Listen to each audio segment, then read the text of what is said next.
പ്രിയപ്പെട്ട സഹോദരങ്ങളെ, നമ്മുടെ ലോകം ഭക്തിയിലേക്ക് വീണ്ടും നിങ്ങളെ ക്ഷണിക്കുകയാണ്.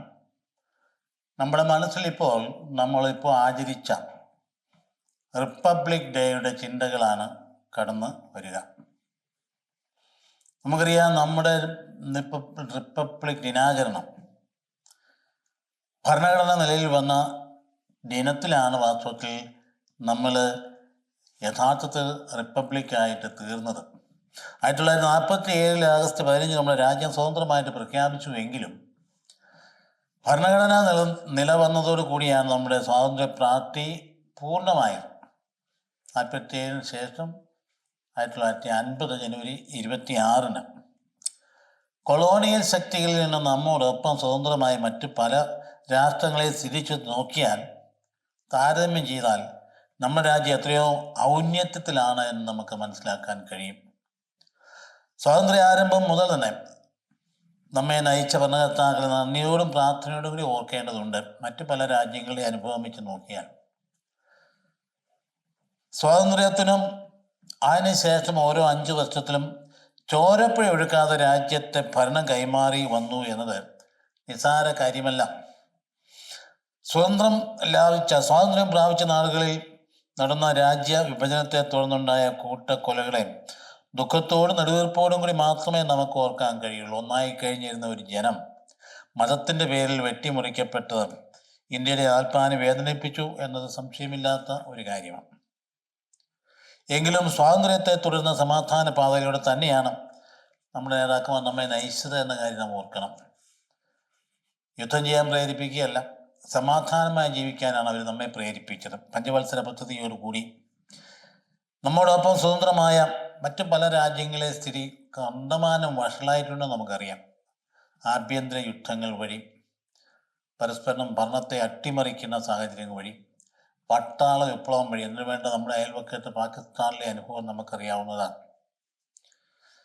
എൻ്റെ അനുഭവം വാസ്തവത്തിൽ ഉഗാണ്ടയുടെ ഒരു അനുഭവം എൻ്റെ മനസ്സിൽ കൂടുതൽ കടന്നു വരുന്നുണ്ട്. കാരണം വിദേശ പഠനകാലത്ത് എനിക്ക് സമീപത്തുണ്ടായിരുന്ന വിദ്യാർത്ഥി ഉഗാണ്ടയിൽ നിന്നുള്ള ഒരു ഡോക്ടറേറ്റ് മോറൽ തിയോളജി ചെയ്യുന്ന ഒരു വൈദികനായിരുന്നു. ഒരിക്കൽ ഉഗാണ്ട എന്ന് കേൾക്കുമ്പോൾ നമുക്ക് ഇരി അമീൻ്റെ ചിന്തയാണ് മനസ്സിൽ വരിക. ഇരി അമീൻ ആരാണ് അദ്ദേഹം? മനുഷ്യനെ തിന്നുന്ന ഭരണാധികാരി നമ്മൾ കേട്ടിരിക്കുക. കേൾക്കുമ്പോൾ നമുക്ക് പേടിയാവും. ഉഗാണ്ട എന്ന് കേൾക്കുമ്പോൾ പേടി. കാര്യം നമ്മുടെ രാജ്യത്തിന് ഒത്തിരി പേരൊക്കെ അവിടെ പോയി ജോലി ചെയ്തിട്ടുണ്ട് ആ ഘട്ടങ്ങളിലൊക്കെ. എങ്കിലും ഉഗാണ്ട എന്ന് കേൾക്കുമ്പോൾ നമുക്കൊരു ഭയമാണ്. എന്നാൽ ശരി, തലേദിവസം രാത്രി സ്ഥാപനത്തിൻ്റെ ഉടമയായ അധിപനായ റെക്ട്രസിന് എന്നെ വിളിച്ച് പറഞ്ഞു, നമുക്കൊരു പുതിയ അതിഥിയുണ്ട്. അദ്ദേഹം ഉഗാണ്ടയിൽ നിന്നുള്ള മോറൽ തിയോളജി ഡോക്ടറേറ്റ് ചെയ്യുന്ന ഒരു വൈദികനാണ്. അദ്ദേഹത്തിൻ്റെ അടുത്ത മുറിയിലാണ് അദ്ദേഹം താമസിക്കുന്നത്. അപ്പോൾ കാര്യം നാം എല്ലാവരെയൊക്കെ സ്നേഹിക്കുന്നുണ്ടെന്ന് പറഞ്ഞാലും, എല്ലാ ദേശത്തെ ആൾക്കാരെ സ്നേഹിക്കുന്നു പറഞ്ഞാലും, ദേശീയ മുൻവിധിയിൽ നമ്മുടെ കൂടപ്പിറപ്പാണ്. അതിന് കാരണവും കാണാം. ആഫ്രിക്കൻ രാജ്യങ്ങളിലെ പലരും തന്നെ ഞങ്ങളുടെ കൂടെ താമസിക്കുന്നുണ്ട്. ഇവരാരെങ്കിലും ലിഫ്റ്റിൽ കയറിയിട്ട് ഇറങ്ങിപ്പോയാൽ നമുക്ക് അസഹനീയമായ ഗന്ധം അനുഭവപ്പെടും. അവരുടെ ശരീരത്തിൻ്റെ പ്രകൃതി, അവരെ കുറ്റം പറഞ്ഞിട്ട് കാര്യമൊന്നുമില്ല, നമുക്ക് വിഷമം ഉണ്ടാകും. അതുപോലെയാണ് എങ്കിൽ ഉഗാണ്ടയിൽ നിന്ന് വന്ന ആളിനോട് എങ്ങനെ സഹവസിക്കുക എന്നുള്ള ഭയം ഉള്ളിലുണ്ടാകാനിടയായി. അപ്പം അതുകൊണ്ട് ഇങ്ങനെ ഒരു ചിത്രം മനസ്സിലിരിക്കുമ്പോൾ ആ രൂപം എങ്ങനെയിരിക്കും നമ്മുടെ മനസ്സിൽ തന്നെ പറഞ്ഞ ആ രൂപം, ഉഗാണ്ടക്കാരൻ്റെ രൂപം എന്ന് പറഞ്ഞാൽ ഇരിയമ്മിൻ്റെ ചിത്രം മനസ്സിൽ. തടിച്ച ചുണ്ടുകൾ, കറുത്ത നിറം, പടർന്ന മുടി, അങ്ങനെ പോവും, തുറന്ന അതിരങ്ങളുമായിരിക്കും മനുഷ്യന്. താക്കോൽപ്പടിയിലൂടെ നോക്കി മനുഷ്യൻ മുറിയിലേക്ക് കയറിപ്പം. കാരണം സാധാരണ മുറികളെല്ലാം അടച്ചാൽ കിടക്കുക. അപ്പോൾ ഇതെങ്ങനെ ഇരിക്കും അറിയാൻ വേണ്ടി താക്കോൽപ്പടിയിലൂടെ ഞാൻ നോക്കിയ കാര്യം ഓർക്കാം. നോക്കിയപ്പോൾ ഞാൻ വിഭാവനം ചെയ്ത അതേ രൂപം തന്നെ അകത്ത് കയറി. പെട്ടെന്ന് ഓർത്ത്, എൻ്റെ ദൈവമേ, എങ്ങനെ ഇവിടെ കഴിയും മനുഷ്യൻ്റെ കൂടെ എന്ന് ആദ്യമേ ചിന്തിച്ചു. അത്താഴത്തിന് ചെന്നതുകൊണ്ടല്ലോ കൃത്യമായിട്ട് ആ മനുഷ്യൻ എൻ്റെ മുമ്പിൽ. എന്നിട്ടോ ചറപറ എന്ന് സംസാരിച്ചുകൊണ്ടിരിക്കുന്ന ഒരു മനുഷ്യൻ. ചറപറ സംസാരിക്കുക മാത്രമല്ല, വായിൽ നിന്ന് തെറിച്ച ഭക്ഷണശകലങ്ങൾ നമ്മുടെ മുഖത്ത് വരെ വരും. അവർക്കതൊന്നും ഒരു പ്രശ്നമേ അല്ല. ഇപ്പോഴും സുന്ദരവദനൊക്കെ തന്നെയാണ്. വചനത്തിനും കുഴപ്പമൊന്നുമില്ല, സംസാരത്തിനും പ്രശ്നമൊന്നുമില്ല, ഭാഷയ്ക്ക് നല്ല, നമുക്കതിനെ ആഫ്രിക്കൻ ഭാഷ തിരിച്ചറിയാൻ വളരെ എളുപ്പമാണ്. അപ്പം അങ്ങനെ ഇരിക്കുമ്പോഴാണ് പിറ്റേ ദിവസം രാവിലെ സാധാരണഗതിയിൽ വൈദിക സമൂഹത്തിൽ രാവിലെ സമൂഹ ബലിയാണ് അർപ്പിക്കുക. ഏതെങ്കിലും ഒരു വൈദികനെ പ്രധാന കാർമ്മികനാവും, മറ്റുള്ളവർ സഹകാർമ്മികരായിട്ട് ബലിയർപ്പിക്കും. പിറ്റേ ദിവസം രാവിലെ ദേവാലയത്തിൽ ചാപ്പലിൽ ചെന്നപ്പോൾ ബലിയർപ്പകനായി പ്രധാന കാർമ്മികനായിട്ട് നിയോഗിക്കപ്പെട്ടിരിക്കുന്നത് ഈ യുഗാണ്ടക്കാരനെയാണ്. അദ്ദേഹത്തിന് ചെയ്തികൾ നമ്മൾ നോക്കിയിരിക്കുകയാണ്. അപ്പോൾ നമ്മൾ ആ കൂടെ സഹകാർമ്മികനാണ്. സുവിശേഷം വായിച്ചു അദ്ദേഹം ഭംഗിയായിട്ട്. അതിനുശേഷം അദ്ദേഹം മനോഹരമായ ഒരു പ്രസംഗം പറയും. ഇത്ര ആശയ സമ്പൂർണമായ നല്ല ഒന്നാന്തര ഇംഗ്ലീഷ് ശൈലിയിൽ അദ്ദേഹത്തിന് അധരങ്ങളിൽ നിന്ന് അനർഗളമായിട്ട് പ്രവഹിക്കുന്നത് കണ്ടപ്പോൾ തന്നെ എനിക്ക് തൃപ്തിയായി. എൻ്റെ സർവ്വ മുൻവിധികളും മാറി. കാരണം അതൊരു ആത്മീയ നിറകുടമായിരുന്നു എന്നപ്പോഴാണ് മനസ്സിലായി. വാസ്തവത്തിൽ ഞങ്ങൾ തമ്മിൽ വീണ്ടും അടുത്തു. അദ്ദേഹം പലപ്പോഴും എൻ്റെ മുറിയിൽ വരും. അദ്ദേഹത്തിൻ്റെ ദുഃഖം പങ്കുവയ്ക്കും. ആ രാജ്യത്ത് നിന്ന് സിവിൽ വാർ നടക്കുക, ആഭ്യന്തര യുദ്ധം. രണ്ട് വംശങ്ങൾ തമ്മിൽ നിരന്തരമായ യുദ്ധത്തിലാണ്. എല്ലാവരുടെയും കയ്യിൽ തോക്കുമായിട്ടാണ് നടക്കുന്നത്. ഈ തോക്കും വടിയും ഇടിവാളും ഒക്കെ ആയിട്ട് ഏതെങ്കിലും വീട്ടിൽ കയറി ചെന്നാൽ ശത്രുവിൻ്റെ ഭവനമാണെങ്കിൽ ചുമ്മാ വെട്ടിയും കൊന്നേക്കുക. ചോദിക്കാൻ പറഞ്ഞ ആരുമില്ല. കാരണം ഭരണം എന്ന് പറയുന്ന കൈയാളിന് ആൾക്കാർക്കൊന്നും അവിടെ ഒരു ബലവും ഇല്ല, ഒരു ശക്തിയുമില്ല. നൈജീരിയയിലൊക്കെ ഇങ്ങനെ ആളുകൾ കൊല്ലുന്ന കേൾക്കുമ്പോൾ നമുക്ക് പെട്ടെന്ന് മനസ്സിലാവും. കാരണം ദുർബലരാണ് ഭരണാധികാരികൾ, ഇവരെ നിയന്ത്രിക്കാനുള്ള ശക്തിയില്ല. ഇദ്ദേഹത്തിൻ്റെ ഒരു സഹവൈദികനുണ്ടായിരുന്നു, അദ്ദേഹം കൊല്ലപ്പെട്ടു. അദ്ദേഹത്തിന് 4 സഹോദരിമാരുണ്ടായിരുന്നു. 4 സഹോദരിമാരെ ഈ ശത്രുക്കൾ റേപ്പ് ചെയ്ത് ഗർഭിണികളാക്കി. ആലോചിച്ച് നോക്കുക, ആ മനുഷ്യൻ ദുഃഖം എന്ത് ഭയങ്കരമാണ്. ഈ വൈദികൻ്റെ ഈ അവസ്ഥ, അദ്ദേഹം പെട്ടെന്ന് അദ്ദേഹത്തിൻ്റെ സഭയുടെ കർദിനാൾ റൂമിൽ വന്ന് കേട്ട് ഓടി. കാരണം എല്ലാ ബന്ധങ്ങളും എല്ലാ സമ്പർക്ക മാധ്യമങ്ങളും നിരോധിച്ചിരിക്കുക. ഓടി കർദിനാളിൻ്റെ അടുത്ത് ചെല്ലുമ്പോൾ കർദിനാൾ പറഞ്ഞു, തലയൊട്ടികളുടെ മുകളിലൂടെയാണ് എൻ്റെ കാർ കടന്നു പോകുന്നത്. നമുക്ക് അവസ്ഥ നോക്കി, രാജ്യത്തിൻ്റെ തെരുവീതികളിൽ തലയോട്ടികൾ ഇങ്ങനെ നിരന്തരാന്ന് കിടക്കുക. ആലോചിച്ച് നോക്കി കഴിഞ്ഞാൽ, അതുകൊണ്ടാണ് ഞാൻ ആദ്യമേ പറഞ്ഞത്, നമ്മുടെ രാജ്യം സ്വതന്ത്രമായതിൽ പിന്നെ 10-77 വർഷമായില്ലേ, എന്ത് സമാധാനപൂർണ്ണമായിട്ട് നമ്മൾ നടന്നു പോകുന്നു. അവിടെ ഇവിടെയൊക്കെ കലഹങ്ങളും കൊള്ളകളും ചില തലങ്ങളിലൊക്കെ കുട്ടികൾക്ക് നടക്കുന്നുണ്ടെന്ന് പറഞ്ഞാലും സാമാന്യേന ശാന്തമായി നന്നായിട്ട് പോകുന്ന ഒരു രാജ്യം എന്ന് വേണം നമ്മൾ പറയാനായിട്ട്. അപ്പോൾ അതുകൊണ്ട് വാസ്തവത്തിലെ ഭ്രാന്താണ് ഈ വംശീയ എല്ലാ വർഗീയതയും ഭ്രാന്താണ്. ഈ ഭ്രാന്തളയി കഴിഞ്ഞാൽ പിന്നെ അവർ ചെയ്യുന്നതിന് ഒരു മാനദണ്ഡവുമില്ല. അവരെന്തും ചെയ്ത് കളി, ആരെയും കൊല്ലും, ഒരു ബുദ്ധിമുട്ടുമില്ല അവരെ സംബന്ധിച്ചിടത്തോളം. അപ്പോൾ എന്ത് ചെയ്തു, ഒരിക്കൽ അദ്ദേഹം പറഞ്ഞു, നിങ്ങൾ ഇന്ത്യക്കാർ എന്തൊരു ഭാഗ്യവാന്മാരാണ്.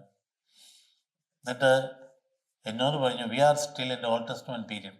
ഓൾഡ് ടെസ്റ്റ്മെന്റ് പീരീഡ് എന്ന് പറഞ്ഞാൽ നമുക്കറിയാം, യുദ്ധങ്ങളുടെ, പ്രത്യേകിച്ച് ദാവീദിന്റെ ഘട്ടങ്ങളിലെ യുദ്ധങ്ങൾ കാലം. We are still in the Old Testament period, not still in the New Testament period എന്ന് പറഞ്ഞിട്ട് പറയാം, നിങ്ങൾക്ക് ഗാന്ധി ഉണ്ടല്ലോ, നിങ്ങൾക്ക് നെഹ്റു ഉണ്ടല്ലോ, നിങ്ങളെന്തൊരു ഭാഗ്യവാന്മാരാണ്. വാസ്തവത്തിൻ്റെ മനം കുതിർത്തു. ഗാന്ധിജിയെ അനുസരിക്കുന്ന ബഹുമാനിക്കുന്ന ആളുകളെ ഈ ലോകം മുഴുവനും ഉണ്ട്. അവരുടെ മനസ്സിൽ ഉള്ള ചിത്രം എന്ത് മഹനീയമാണ്. ഇവിടെ ചിലപ്പോൾ നമ്മൾ രാഷ്ട്രപിതാവിനെയൊക്കെ നമസ്കരിക്കാനൊക്കെ വരുമ്പോൾ വാസ്തവത്തിൽ ഈ ഉഗാണ്ടക്കാരനെ ഞാൻ ഓർക്കാറുണ്ട്. അന്ന് പറഞ്ഞതാ, നിങ്ങൾക്ക് ഗാന്ധി ഉണ്ടല്ലോ, നിങ്ങൾക്ക് നെഹ്റു ഉണ്ടല്ലോ. സത്യം പറഞ്ഞാൽ ഏതെങ്കിലും താല്പര്യത്തിൻ്റെ പേരിൽ ഇങ്ങനെയുള്ള മഹാത്മാക്കളെയൊക്കെ തരം താഴ്ത്തി ഇകഴ്ത്തി കാണിക്കാൻ പരിശ്രമിക്കാൻ മനസ്സിലാക്കിയുള്ള ലോകം വരെ മറക്കുകയില്ല. ലോകത്ത് ഒരിക്കലും മറക്കാൻ സാധിക്കും. അവർ നൽകിയ കോൺട്രിബ്യൂഷൻ വളരെ വലുതാണ്. അതുകൊണ്ട് തന്നെ രാഷ്ട്രീയ അധികാരത്തിന് വേണ്ടിയല്ലേ ഈ കാണുന്ന ഇപ്പം സംഭവിക്കുന്നതായ ഈ ധ്രുവീകരണങ്ങളും വിഭജന പ്രക്രിയകളും വിദ്വേഷ പ്രസംഗങ്ങളും എല്ലാം ആത്മശോധന ചെയ്യേണ്ടതാണ്. ഈ നുണകളെല്ലാം പ്രേരിപ്പിച്ച് അധികാര രാഷ്ട്രീയം കൈയാളാൻ വേണ്ടി കുറേ കൃത്രിമ ശത്രുക്കളെ സൃഷ്ടിച്ച് ഊതി വീർപ്പിച്ച ദേശീയ ബോധം ഉണ്ടാക്കാൻ ശ്രമിച്ച് വോട്ട് വാരാമെന്ന് കരുതിയല്ലേ ഈ കാണിക്കുന്ന വിക്രിയകൾ എന്നൊക്കെ ആത്മാർത്ഥമായി ചിന്തിക്കേണ്ടതുണ്ട്.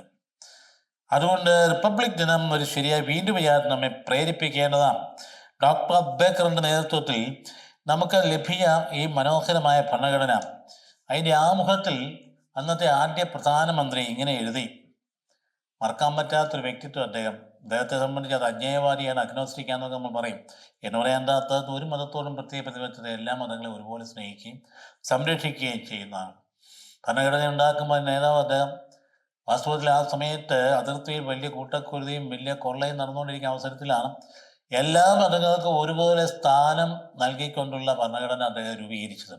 അദ്ദേഹം ആ ആമുഖത്തിൽ ഇങ്ങനെ എഴുതി, അതായത് ഇന്ത്യയിലെ ജനങ്ങളായ നാം ഇന്ത്യയെ ഒരു പരമാധികാര മതേതര സ്ഥിതി സമത്വ ജനാധിപത്യ റിപ്പബ്ലിക്കായി സംവിധാനം ചെയ്യാനും അതിലെ പൗരന്മാർക്കെല്ലാം സാമൂഹികവും സാമ്പത്തികവും രാഷ്ട്രീയവുമായ നീതിയും ചിന്തയ്ക്കും ആശയപ്രകടനത്തിനും വിശ്വാസത്തിനും മതനിഷ്ഠയ്ക്കും ആരാധനയ്ക്കുള്ള സ്വാതന്ത്ര്യവും പദവിയും അനുസരണത്തിലും അവസരത്തിലും എല്ലാ അവസരത്തിലും സമത്വവും സംപ്രാപ്തമാക്കാൻ അവർക്കെല്ലാം ഇടയിൽ വ്യക്തിയുടെ അന്തസ്സും രാഷ്ട്രത്തിൻ്റെ ഐക്യവും അഖണ്ഡതയും ഉറപ്പുവരുത്തിക്കൊണ്ട് സാഹോദര്യം പുലർത്താനും ഗൗരവം തീരുമാനിച്ചിരിക്കയാൽ നമ്മുടെ ഭരണഘടനാ നിർമ്മാണ സഭയിൽ ഈ 1949 നവംബർ 26 ദിവസം ഇതിനാൽ ഈ ഭരണഘടനയെ സ്വീകരിക്കുകയും നിയമമാക്കുകയും നമുക്ക് തന്നെ പ്രദാനം ചെയ്യുകയും ചെയ്യുന്നു.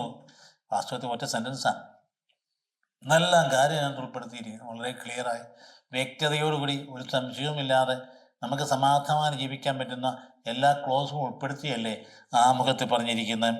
അപ്പോൾ രാജ്യാതിർത്തിയിൽ ഞാൻ പറഞ്ഞതുപോലെ വലിയ ലഹള നടക്കുമ്പോഴാണ് എല്ലാ മതങ്ങളെയും ഒരുപോലെ കണ്ടുകൊണ്ട് മനോഹരമാണ്. അപ്പം ഇക്കാര്യത്തെക്കുറിച്ച് കഴിഞ്ഞാൽ ദീപിക ദിനപത്രത്തിലെ വളരെ ശക്തമായ എഡിറ്റോറിയൽ, നല്ല ഒന്നാന്തരം വാക്കുകളിലൂടെ, നല്ല തുളച്ചു കയറുന്ന മൂർച്ചയേറെ പദങ്ങളിലൂടെ ദീപിക നൽകിയ ആ എഡിറ്റോറിയലിന് വായിച്ച് നോക്കുന്നത് നല്ലതാണ്. അപ്പം അതുകൊണ്ട് 1948 ഭരണഘടനാ നിർമ്മാണത്തിൻ്റെ ഭരണഘടനയുടെ കരട് രൂപം ഉണ്ടായി. 49 നവംബർ 26 അന്തിമ അംഗീകാരമായി. 50 ജനുവരി 24 ഭരണഘടനാ നിർമ്മാണ സഭ അത് ഒപ്പുവെക്കുക, 26 പ്രാബല്യത്തിൽ വരികയും ചെയ്തു. ഓർക്കേണ്ട തീയതികൾ ഇതൊക്കെയാണ്. ഇതൊന്നും കൈവിട്ടു പോകാൻ നമുക്ക് ഇടയാവരുത്. ഇതിന് ഭരണഘടന ഇരുമ്പുലൊക്കെയല്ല, അതൊക്കെ മാറ്റിമറിക്കാവുന്നതാണ് എന്നൊക്കെ വളരെ ഒരു എളുപ്പമില്ലാതെ പറയുന്ന ആളുകളുടെ എണ്ണം ഇന്ന് കൂടി വരികയാണ്. അങ്ങനെ ഇളക്കിമറിക്കാവുന്ന ഒരു ഘടനയാണെങ്കിൽ നമ്മുടെ ജീവിതവും ഇളകി മറിഞ്ഞു പോകുമെന്ന കാര്യം ഓർക്കണം. 77ാം റിപ്പബ്ലിക് നിർമ്മാണം കടന്നുപോയത് നേരെ പരിക്കേറ്റ നിലയിലാണ് ഈ ഭരണഘടന എന്ന് പറയേണ്ടി വരുന്നില്ലേ. മതവും ജാതിയും തലതിരിഞ്ഞ ദേശഭക്തിയും അതുപോലെ തന്നെ ദേശദ്രോഹ നടപടികളൊക്കെ അങ്ങിങ്ങായിട്ട് എത്ര പ്രാവശ്യം തലപൊക്കിയിരിക്കുന്നു. മറ്റ് മൈനോറിറ്റി വിഭാഗങ്ങളെ കഠിനമായിട്ട് പീഡിപ്പിക്കുന്ന എത്രയോ സംഭവങ്ങളുണ്ടായി. ഇപ്പം നാം ഇന്ന് സാമ്പത്തിക ശക്തിയായി ലോകത്തെ 3ാമത്തേതായി എന്നൊക്കെ പറയുന്നുണ്ടല്ലോ, 3ാമത്തെ പരിശ്രമത്തിലാണ്. എന്നാൽ കേരളത്തിൻ്റെ അപ്പുറത്തേക്ക് വടക്കോട്ട് ചെല്ലും തോറും പുറമ്പോക്കളിൽ നരകിക്കുന്ന ലക്ഷക്കണക്കിന് ദരിദ്രരെ കാണുമ്പോൾ ശ്വാസം മുട്ടുന്നില്ലേ നമുക്ക്. 3ാം സാമ്പത്തിക ശക്തിയാണെന്ന് പറയുകയും ഇത് വിദേശികളൊക്കെ വന്ന് കാണുകയും ചെയ്യുമ്പോൾ നമ്മുടെ വാസ്തവത്തിൽ നമ്മൾക്ക് അവരുടെ ചിന്താഗതി എന്തായിരിക്കും? നമുക്ക് ധാരാളം പുരോഗതി ഉണ്ടായെന്ന ഒരു സംശയവുമില്ല. സാമൂഹ്യ സമ്പർക്ക മാധ്യമങ്ങളിൽ, ആശയവിനിമയ മാർഗങ്ങളിൽ, യാത്രാ സൗകര്യങ്ങളിൽ എല്ലാം പുരോഗതിയായി. വന്ദേ ഭാരത ദീർഘദൂര റെയിൽവേകൾ എന്തുവേണം, രാജ്യത്തിൻ്റെ അകലം വെട്ടിക്കുറച്ചു. നമ്മളൊറ്റ രാജ്യമായിട്ട് ഒന്നിച്ച് വസിക്കത്തക്ക രീതിയിലുള്ള സംവിധാനം ഈ ക്രമീകരണങ്ങളൊക്കെ ഉണ്ടാക്കിയിട്ടുണ്ട്. പക്ഷേ എന്നാൽ ഈ വണ്ടികൾ പോകുമ്പോൾ ഇവരുടെ പാളയങ്ങളോട് ചേർന്ന് പുഴുക്കൾ നിറഞ്ഞ കരിമ്പുഴകളും ഓടകളും മാലിന്യ കൂമ്പാരങ്ങളും ചേരികളും കരിപുരണ്ട ജീവിതങ്ങളും ദക്ഷിണേന്ത്യയിലേക്കും തീവണ്ടികളിൽ ലക്ഷക്കണക്കിന് തൊഴിലഭ്യർത്ഥികൾ വരുന്ന കാണാൻ പറ്റും. കേരളത്തിലേക്ക് ഒഴുകുക ലക്ഷക്കണക്കിന്. ഇവരൊക്കെ വികസിത രാജ്യങ്ങളിലെ പൗരന്മാരെന്ന് കാണുമ്പോൾ നമ്മെക്കുറിച്ച് അവരെന്തായിരിക്കും ചിന്തിക്കുക? 3ാം സാമ്പത്തിക ശക്തി എന്നൊക്കെ പറഞ്ഞ് നമ്മൾ നടക്കുമ്പോൾ ഇതിൻ്റെയൊക്കെ അവസ്ഥയ്ക്ക് മാറ്റം വന്നില്ലെങ്കിൽ ജീവിതം അർത്ഥശൂന്യമാവില്ലേ? കുറേ മനുഷ്യർക്ക് വർഗീയതയുടെയും കപട ദേശീയതയുടെയും ഉന്മാദികളായി മാറുമ്പോൾ മറുഭാഗത്ത് അതിന് നിരാശയിലും ഭയത്തിലും കൂപ്പുകുത്തുന്ന ന്യൂനപക്ഷങ്ങൾ വിദ്വേഷത്തിൻ്റെ ദുരാത്മാവ് ഇങ്ങനെ കടന്നു കയറിയിരിക്കുന്നു എന്നുള്ളത് നമുക്കിന്ന് അനുഭവപ്പെട്ടുകൊണ്ടിരിക്കുക. നമ്മൾ നിയന്ത്രിക്കേണ്ടതാണ്, സടകുണഞ്ഞനയിക്കേണ്ടതാണ്. ഇങ്ങനെയുള്ള വിഭജന പ്രക്രിയകൾക്ക് എതിരായി, വിദ്വേഷ പ്രചരണത്തിനെതിരായി, ഒരുമയുടെ ചിന്തകൾ നൽകുവാനായി എല്ലാ വിഭാഗങ്ങളും ഒരുപോലെ ഉണർന്നെണീക്കേണ്ട കാലമാണ്. സാമ്പത്തിക അസമത്വവും പട്ടിണിയും തൊഴിലില്ലായ്മയും പണപ്പെരുപ്പവും വർദ്ധിച്ചു വരുന്നെങ്കിൽ അപ്പോൾ അങ്ങനെയുള്ള അതൊക്കെ ഹിംസ ഒക്കെ വർദ്ധിച്ച് കൊലപാതകം നടക്കാത്ത ദിനങ്ങൾ ഇന്ന് കേരളത്തിലുണ്ടോ? അന്തിച്ചു നിന്ന് പോകില്ലേ കൊലയുടെ രീതികളിപ്പോൾ? ഇതൊക്കെ ഇതുപോലെ അഴിച്ചുവിട്ടത് എങ്ങനെയാണ്? അധാർമികത എങ്ങനെ ഇത്രയും കുടികുട്ടി വാണത്? അപ്പോൾ ഇതാണ് വാസ്തവത്തിൽ പ്രധാന രാഷ്ട്രീയ ചർച്ചയാകേണ്ടത്. രാഷ്ട്രീയ ചർച്ചകളിൽ കടന്നു പോയി ഇതൊക്കെ തെരഞ്ഞെടുപ്പ് വരികയല്ലേ.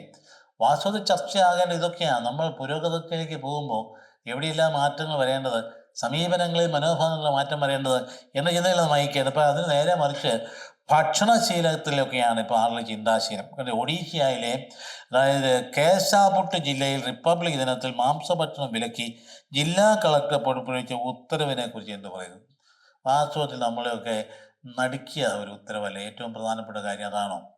ഈ ഭക്ഷണത്തെക്കുറിച്ചുള്ള ഉത്തരവാണോ ഒരു കളക്ടർ പുറപ്പെടുവിക്കേണ്ടത്? അത് എന്താ പറഞ്ഞാന്നറിയത്തില്ലേ? ജില്ലയിൽ 26 മാംസം, ചിക്കൻ, മത്സ്യം, മുട്ട തുടങ്ങിയ വിൽക്കാൻ പാടില്ലെന്നും. നോക്കണം, ഒരു മനുഷ്യൻ കാണുന്ന വിക്രിയെ അതിസമർത്ഥന്മാരാണ്, IAS-കാരാണല്ലോ ഇവരൊക്കെ. ഒന്ന് ചിന്തിക്കുന്നത് നല്ലതാണ്. എന്താണത്? മനോജ് സത്യവാൻ മഹാജൻ എന്ന കളക്ടറാണ് ഉത്തരവ് പുറപ്പെടുവിച്ചത്. അത് കർശനമായി നടപ്പാക്കാൻ തഹസീൽദാർമാർക്കും ബ്ലോക്ക് ഡെവലപ്മെൻറ്റ് ഓഫീസർമാർക്കും എക്സിക്യൂട്ടീവ് ഓഫീസർമാർക്കും ഒക്കെ നിർദ്ദേശവും നൽകിയിട്ടുണ്ട്. എന്ത് നേട്ടം ഉണ്ടാകാനാണ്? ആരെ നന്നാക്കാനാണിത്? മനുഷ്യന് ഇഷ്ടമുള്ള ഭക്ഷണം മനുഷ്യന് കഴിക്കാൻ സ്വാതന്ത്ര്യമില്ലേ? അതൊക്കെ വരിഞ്ഞു കെട്ടി മുറുക്കാൻ ആർക്കാ അധികാരം നൽകിയിരിക്കുന്നത്?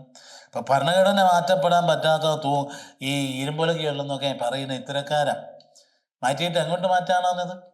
സ്ഥിതിസമത്വത്തിന് വിരുദ്ധമായിട്ട് എന്താ ആ പഴയ രീതിയിലുള്ള ജാതി വ്യവസ്ഥ അതേപടി കൊണ്ടുവരാനാണ്? അതാണോ ഉദ്ദേശം? അറിയാൻ പാടില്ല. അപ്പം നമ്മൾ ആത്മാർത്ഥമായിട്ട് ചിന്തിക്കേണ്ട ഒരു കാര്യമാണ്. അപ്പോൾ അതുകൊണ്ട് നാം ഒന്നും ആ കാലഘട്ടത്തെ അന്നത്തെ ഉപപ്രധാനമന്ത്രിയായ വല്ലഭായ് പട്ടേൽ പറഞ്ഞത് ഓർക്കുക. നാം ഇന്ന് നമ്മുടെ ഇടയിൽ നാം തന്നെയാണ് യജമാനൻ. ഇനിമേൽ നമ്മുടെ ഭാവി രൂപപ്പെടുത്തുകയോ നശിപ്പിക്കുകയോ ചെയ്യുന്ന നാം തന്നെയായിരിക്കും. വല്ലഭായ് പട്ടേൽ പറഞ്ഞായത് ഞാൻ ഒന്നുകൂടി ആവർത്തിക്കുകയായത്. അതായത് ഇനി നമ്മുടെ യജമാനൻ നാം തന്നെയാണ്, നാമാണ്. ഇനിമേൽ നമ്മുടെ ഭാവി രൂപപ്പെടുത്തുകയോ നശിപ്പിക്കുകയോ ചെയ്യുന്ന നാം മാത്രമായിരിക്കും. വല്ലഭായ് പട്ടേൽ ഉപപ്രധാനമന്ത്രി എന്ന് പറഞ്ഞ കാര്യമാണ്. അപ്പോൾ ഇപ്പം അതിന് ശേഷം ഇന്ദിരാഗാന്ധിയുടെ കാലഘട്ടം തോന്നില്ലേ? ഇന്ദിരാഗാന്ധി 1972 ഇങ്ങനെ ബംഗ്ലാദേശ് വിമുക്തമാക്കുന്ന യുദ്ധത്തിൽ വിജയിച്ചതിന് ശേഷം നമ്മുടെ രാജ്യത്തോട് പറഞ്ഞൊരു കാര്യം ഓർക്കും നല്ലതാണ്. നാം ഒന്നിക്കേണ്ടത് യുദ്ധത്തിനു വേണ്ടി മാത്രമല്ല, അടിസ്ഥാന ആദർശങ്ങൾക്ക് വേണ്ടി കൂടിയാവണം. യുദ്ധഭൂമിയിൽ സൈനികർ നേടിയ വിജയം നാട്ടിൽ തുടരണം. വിഭാഗീയത പറഞ്ഞു നടക്കുന്നവർക്കും കുത്തകക്കാർക്കും എതിരെ നമുക്ക് യുദ്ധം പ്രഖ്യാപിക്കാം. രാജ്യത്തിൻ്റെ ഐക്യത്തിനും സാമൂഹ്യ നീതിക്കുമായി നമുക്ക് യുദ്ധം ചെയ്യാം. കണ്ടോ, രാജ്യത്തിൻ്റെ ഐക്യത്തിന് സാമൂഹ്യ നീതിക്കുമായി യുദ്ധം ചെയ്യാവുന്ന അന്നത്തെ പ്രധാനമന്ത്രി പറഞ്ഞത്. അപ്പോൾ ബംഗ്ലാദേശ് മോചനത്തിൻ്റെ അത് വിജയിച്ച ശേഷം 1972 ജനുവരി 26 പ്രധാനമന്ത്രി ഇന്ദിരാഗാന്ധി നമ്മോട് സംസാരിച്ചതാണ്. രാഗമാനമായിട്ട് നോക്കുമ്പോൾ നമുക്ക് ഉത്കണ്ഠയുണ്ട്. ഈ രാജ്യത്തിനുള്ളിലെ ഇതുപോലുള്ള വലിയ എന്നാ പറയുന്ന വിധ്വംസക പ്രസ്ഥാനങ്ങളൊക്കെ വളർന്നു വരുന്നത് കാണുമ്പോൾ അതിനൊക്കെ വളരെ കൃത്യമായി ജയ് വിളിക്കാനായിട്ട് ആളുകൾ അണിയിക്കാൻ കാണുമ്പോൾ ഉത്കണ്ഠയുണ്ടാകും. നേരെ തിരിച്ചു എന്തെങ്കിലും ആളുകളുടെ എണ്ണം കൂടി വരേണ്ടതുണ്ട്. ഒരു രാജ്യത്തിൻ്റെ അവസ്ഥ എന്ന് പറയുന്നത് തീരെ പാവപ്പെട്ടവനും തീരെ താഴ്ന്ന നിലയിൽ ജീവിക്കുന്നവനും കൂടി സുരക്ഷിതത്വം നൽകുന്ന അവസ്ഥയാണ്. രാജ്യഭരണം നന്നായിട്ട് പോകുന്നു എന്നുള്ളതിന് തെളിവ്. ഏറ്റവും പാവപ്പെട്ടവന് സുരക്ഷിതമായിട്ട് കഴിഞ്ഞുകൂടാൻ പറ്റുന്ന രാജ്യമായിരിക്കണം അവൻ്റെ മാതൃരാജ്യം എന്ന ചിന്ത എല്ലാവരും മനസ്സിലുണ്ടെങ്കിൽ അതിനെതിരായിട്ടുള്ള വിഭജന പ്രക്രിയയ്ക്ക് പ്രത്യേകമായിട്ട് നേതൃത്വം നൽകുന്ന ആളുകളെയൊക്കെ നാവടക്കിക്കാൻ ഭരണകർത്താക്കൾ പരിശ്രമിക്കേണ്ടതാണ് എന്ന ഒരു സത്യം അതിശക്തമായി സംശയലേശമെന്ന് കൃത്യമായിട്ട് പറയാൻ ആഗ്രഹിക്കുന്നു. Thank you very much.